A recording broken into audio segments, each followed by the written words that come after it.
Welcome to my YouTube channel. आज जो बच्चों मैं आपको करवाने जा रही हूँ ये क्लास 10th का इम्पोर्टेंट क्वेश्चन है, केस स्टडी है। ठीक है जी, केस बेस्ड क्वेश्चन है। इसके 5 पार्ट है, आई थिंक। हाँ जी, 5 पार्ट है। मैं फर्स्ट पार्ट पहले करवाने जा रही हूँ। ये दिया क्या हुआ है, ये एक वाटर पार्क है। ठीक है जी, उसमें स्लाइड्स का साइड व्यू दिया हुआ है। ठीक है, उसमें उन्होंने स्लाइड्स की साइड से फोटो खींची हुई है। ये देखो आपको कैसे नजर आ रहा है, यहाँ पे स्लाइड 1 है, यहाँ पे स्लाइड 2 है, ये फ्लैट पार्ट है। ठीक है जी, जो फर्स्ट क्वेश्चन, अब हम क्वेश्चन की स्टेटमेंट पढ़ते हैं। आपने क्या फाइंड करना है, what should be the measure of angle. उन्होंने बोला एंगल फाइंड करना है। ठीक है जी, किसके बीच में, in between slide 2 and ground. कहाँ पे है बेटे स्लाइड 2, ये रही, ये रहा आपका ग्राउंड। मीन्स आपको ये वाला एंगल फाइंड करने को बोला है। उन्होंने बोला if the length of A B is 1.2√3 metre. Means A B की जो लेंथ है बेटे वो 1.2√3 मीटर दी हुई है। ठीक है जी, इसको आप एंगल थीटा मान लो। ये आपने फाइंड करना है। ओके, अब देखो, जब भी आप ट्रिग्नोमेट्री रेशियो लगाते हो, ठीक है, तो आपको क्या बताया जाता है, जहां पे 90 डिग्री बन रहा है, जहां पे एंगल बेस के नीचे 90 के साथ ही एंगल चाहिए आपको, वो बेस होता है। ये परपेंडिकुलर होता है, ये हाइपोटेन्यूज। यही होता है ना बेटे। यहाँ पे बी है, यहाँ पे ए है, ये जी है। ठीक है जी, आपको ये दिया हुआ है 1.√3, ये दिया हुआ है 3.6। अब आपने एंगल फाइंड करना है। जो भी आपको टू लेंथ दी हुई है ना, आप उनकी रेशो ले लो। ठीक है, आपको जैसे ठीक लगता है A B by G B ले सकते हो, G B by A B भी ले सकते हो। जैसे आपको ठीक लगता है आप वैसे रेशो ले लो। ठीक है जी, ये देखो आप क्या लिखोगे, in triangle A G B, A B G. ठीक है जी, इसमें जो G B by A B वो किसके इक्वल है बेटे, जी बी क्या है पी, ए बी क्या है बेटे बी। आपने फॉर्मूला पढ़ा हुआ है, पंडित बद्री प्रसाद हर हर बोले। तो ये क्या होता है, टैन। टैन आप साथ में क्या लिखोगे, थीटा। ठीक है जी बी आपको कितना दिया हुआ है 3.6, ए बी 1.2√3। अब आपने क्या करना है, कटिंग कर देनी है बेटे। यहाँ से पॉइंट हटाओ, यहाँ से पॉइंट हटाओ, टेन टेन आ जाएगा, कटिंग हो जाएगी। यहाँ पे 3 आ गया, 3/√3 is equal to tan theta. अब आपने जो 3 है उसको √3 इंटू √3 लिख सकते हो, क्योंकि दोनों को जब मल्टीप्लाई करोगे तो 3 आ जाएगा बेटे। ये भी कट हो गया। अब 3 की √3 जो है वो tan थीटा के इक्वल आ गया। अब आपने देखना है tan पे कहाँ, कौन से एंगल पे वैल्यू जो है वो √3 होती है। tan 60 पे √3 होती है। ओके, तो आपने क्या करना है, tan को tan के साथ कैंसिल कर देना। थीटा जो आ गया बेटे वो 60 डिग्री आ गया। यही आपको फाइंड करने को बोला था। उन्होंने बोला था कि आपने एंगल फाइंड करना है स्लाइड 2 और ग्राउंड के बीच में, दोनों के बीच में एंगल कितना आ गया बेटे 60। अब मैं आपको सेकंड पार्ट करवाती हूँ। ठीक है, ये फर्स्ट पार्ट हो गया। अभी हम सेकंड पार्ट में व्हाइट बोर्ड के ऊपर लिखती हूँ, फिर समझाती हूँ।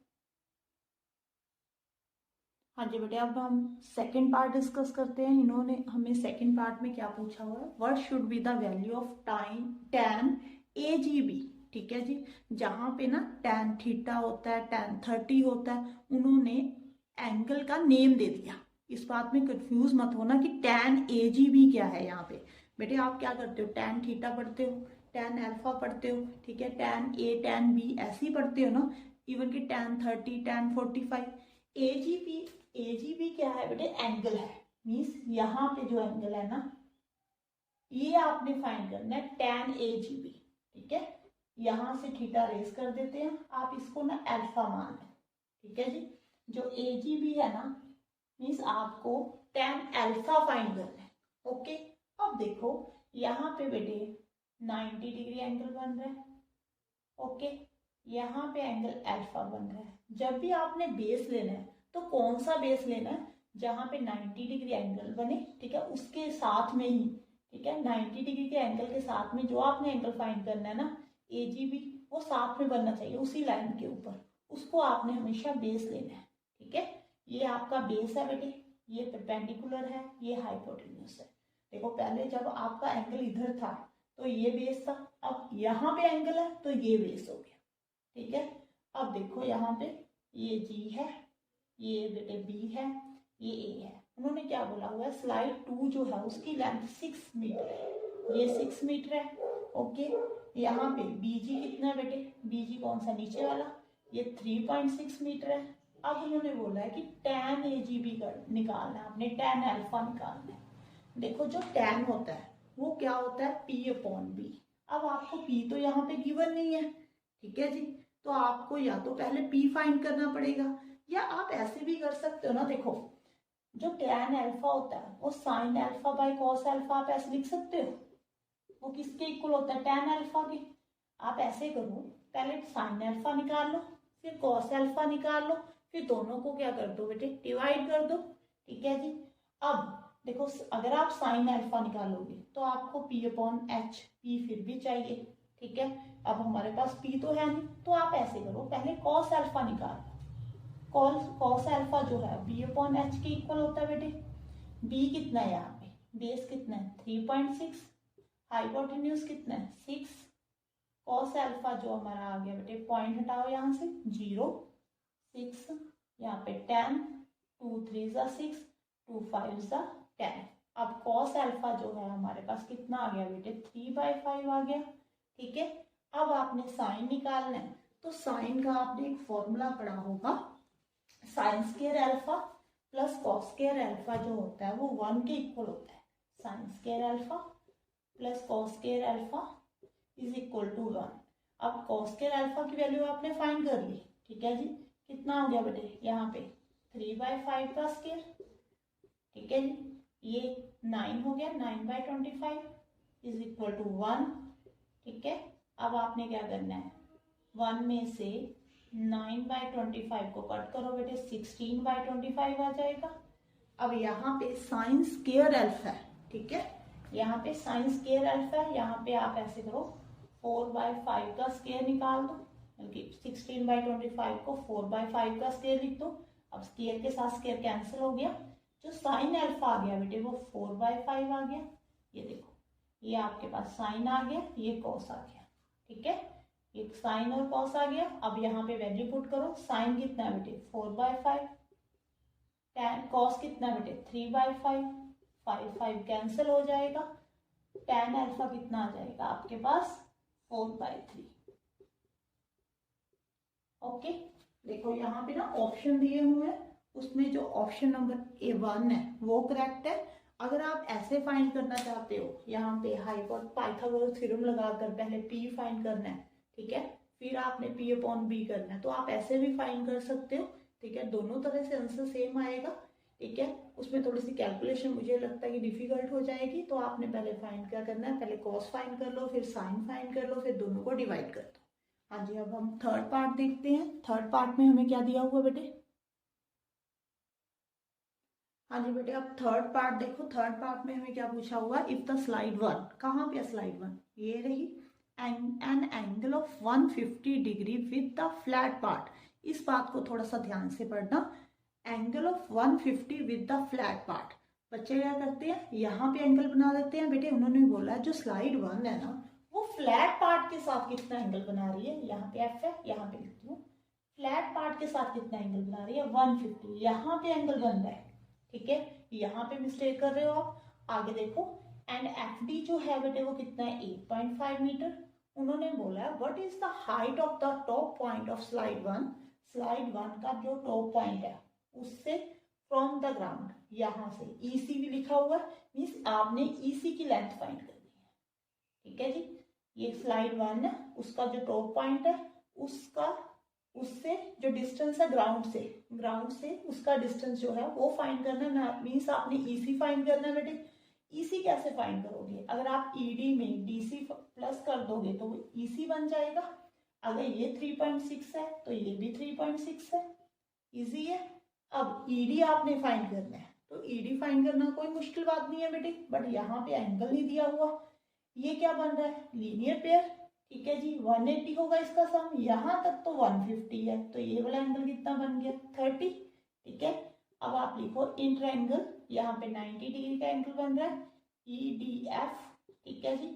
मैंने आपको क्या बोला था, आपने बेस कौन सा लेना होता है, जहाँ पे 90 डिग्री और यहाँ पे आपने जो एंगल फाइंड करना है, ठीक है, जो आपको एंगल दिया हो DF, ई, तो बेस क्या होगा ये वाला बेटे, ये परपेंडिकुलर होगा, ये हाइपोटेन्यूज। ठीक है जी। यहाँ पे एफ डी कितना दिया हुआ है 8.5। ठीक है जी। तो आपने क्या फाइंड करना है, ईडी फाइंड करना है, क्योंकि आपके पास ईडी की लेंथ गिवन नहीं है। तो ED by D F is equal to, ये क्या बन गया P upon B, Pandit Badri Prasad हर बोले, यही बना बेटे। ठीक है जी। यहाँ पे पी अपॉन बी tan बन गया tan 30। ठीक है जी। ED is equal to D F into tan 30। tan 30 कितना होता है बेटे, जो tan 30 होता है वो होता है 1/√3। ठीक है जी। डी एफ 8.5 है इंटू 1/√3, इसको रैशनलाइज कर दो, ये कितना बन जाएगा 8.5 मल्टीप्लाई √3 डिवाइडेड बाई 3। ठीक है जी। अब आपने 8.5 √3 जो है वो आपको यहाँ पे ना वैल्यू दी हुई है 1.7 डिवाइडेड बाई 3। इसकी कैलकुलेशन कर कर देखो कितना आ रहा है बेटे, अभी बताते हैं क्या आ रहा है। हाँ जी बेटे, आप देखो अगर आप इसको इसके साथ मल्टीप्लाई करते हो तो कितना आ रहा है 14.45। 3 के साथ डिवाइड करोगे तो ये आ जाएगा बेटे 4.816 अप्रॉक्स में इतना आ रहा है। ठीक है जी। तो आप इसको 4.8 लेकर चल रहे हैं। ठीक है, इसको 4.8 ले लो बेटे। ठीक है, ये 4.8 सेंटीमीटर है, ये 3.6 है। अगर आपने ईसी फाइंड करना है तो दोनों को क्या कर दोगे, ऐड कर दोगे। तो ईसी जो है बेटे वो क्या आ गया बेटे 4.8 प्लस 3.6 कितना आ गया 8 प्लस 6 4, 8.4 सेंटीमीटर। ठीक है जी। कोई क्वेश्चन मुश्किल नहीं था बेटे, बस एंगल का ध्यान रखना, आपने बेस कौन सा लेना है, परपेंडिकुलर कौन सा लेना है, बस इन बातों का ध्यान रखना। और क्वेश्चन मुश्किल नहीं है, थोड़ा सा स्टेटमेंट तो ध्यान से समझना है। ठीक है, जैसे यहाँ पे इन्होंने कंफ्यूज करने के लिए क्या बोला हुआ था कि जो स्लाइड 1 है वो फ्लैट पार्ट के साथ 150 बना रही है। अगर आपने यहाँ पे 150 बना देते तो क्वेश्चन मिस्टेक हो जानी थी। ठीक है, हाँ जी। नेक्स्ट पार्ट देखते हैं हम बेटे। 4th क्वेश्चन क्या बोल रहा है, आपको क्या फाइंड करने को कहा है उन्होंने। हाँ जी बेटे, आप 4th पार्ट देखो। What should be the length of slide 2। कहाँ पे है बेटे स्लाइड 2, ये इसकी लेंथ पूछ रहा है आपसे। ठीक है, if the angle between the slide 2 and ground और स्लाइड 2 के बीच में जो एंगल बन रहा है बेटे वो 30 डिग्री है। ठीक है जी। आपने क्या फाइंड करना है, स्लाइड 2 की लेंथ फाइंड करनी है, कोई मुश्किल नहीं है। ठीक है जी। आपने ट्रायंगल लेनी है, क्या नेम है ट्रायंगल का, ABG। ठीक है जी, ये ABG, यहाँ पे ये फाइंड करनी है आपने। आपको दिया कौन सा होगा 3.6 सेंटीमीटर, बीजी की लेंथ दी हुई है, यहाँ पे 30 है। जहाँ पे 90 डिग्री, जिस लाइन के ऊपर 90 डिग्री और एंगल बन रहा होता है उसको आप क्या लेते हो, बेस लेते हो। ये परपेंडिकुलर, ये हाइपोटेन्यूज। ठीक है जी।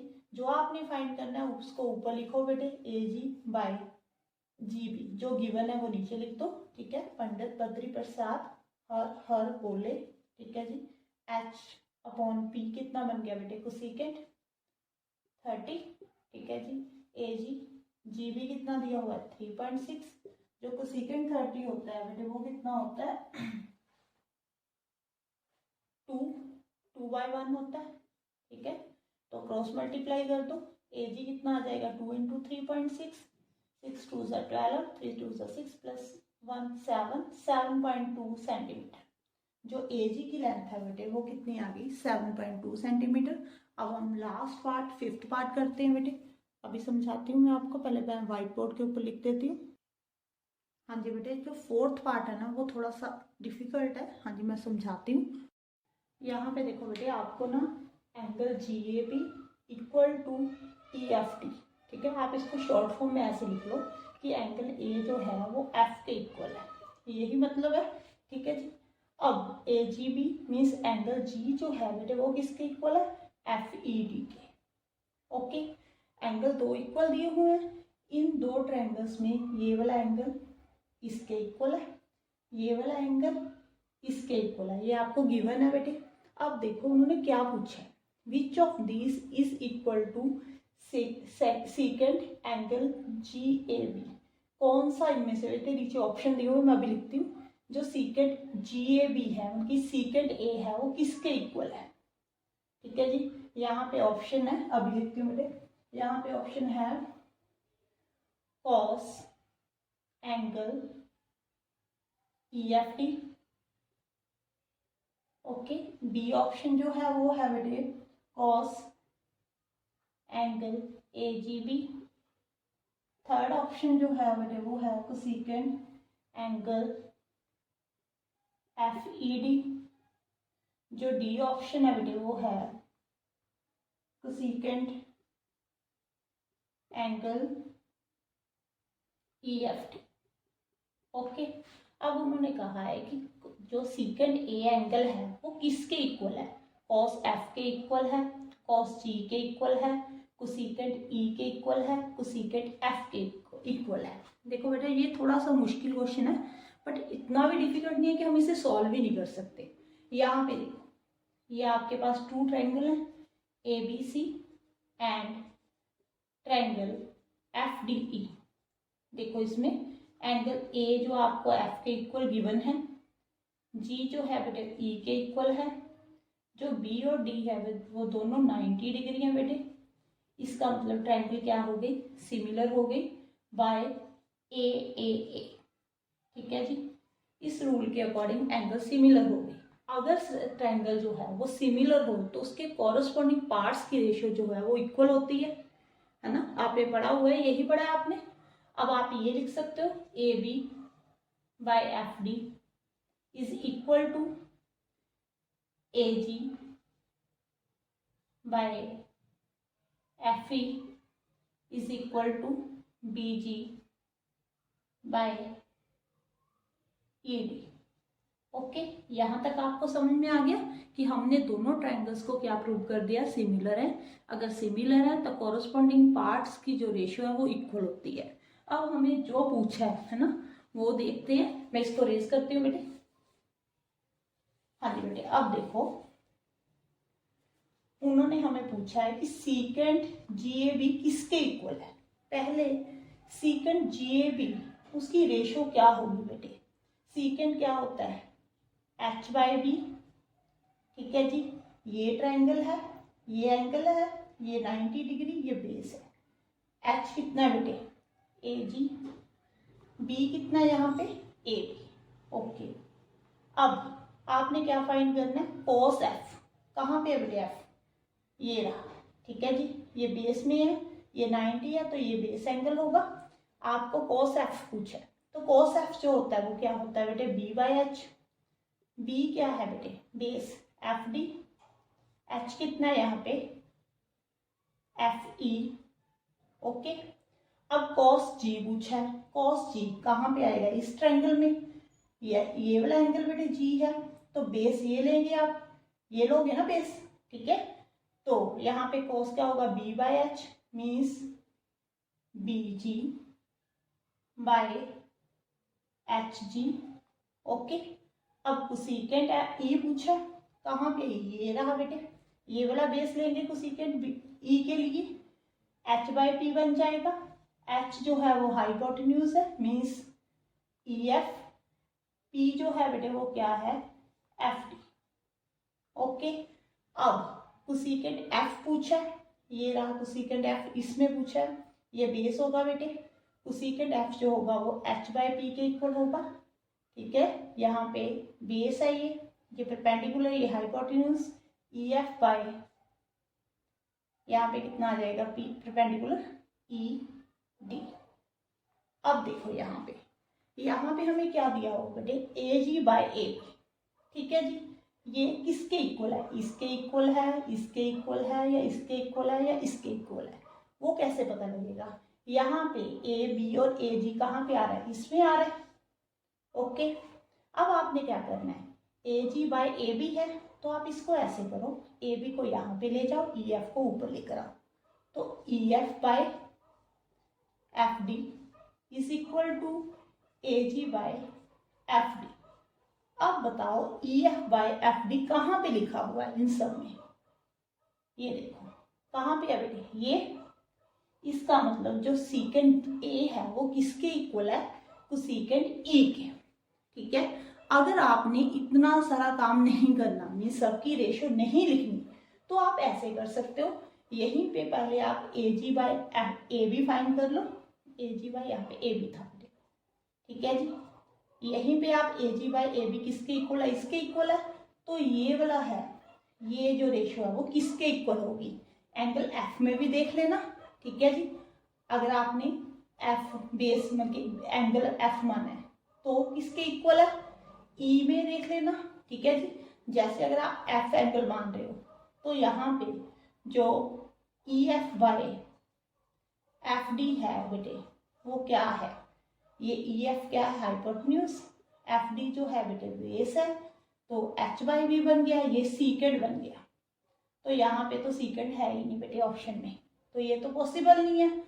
अगर आप इसको इस ट्रायंगल में जब एंगल ई है उसमें चेक करते हो तो ई एफ जो है बेटे वो क्या बन गया, हाइपोटेन्यूज। जो एफ डी बन गया बेटे वो पी बन गया। एच बाई पी कितना होता है, कोसेकेंड। यहाँ पे एंगल हमने क्या माना, ई, तो कोसेकेंड ई जो है वो E F by F D के इक्वल है। ऐसे भी कर सकते हो, ठीक है। मैंने दोनों मेथड के साथ सिखा दिया आपको, आपको जैसे ठीक लगे वैसे कर लेना। अगर कोई प्रॉब्लम हुई तो आप मुझे कमेंट बॉक्स में पूछ लेना। हाँ जी, अगर वीडियो अच्छी लगे तो प्लीज़ लाइक करना और चैनल को सब्सक्राइब जरूर करना। Thank you for watching.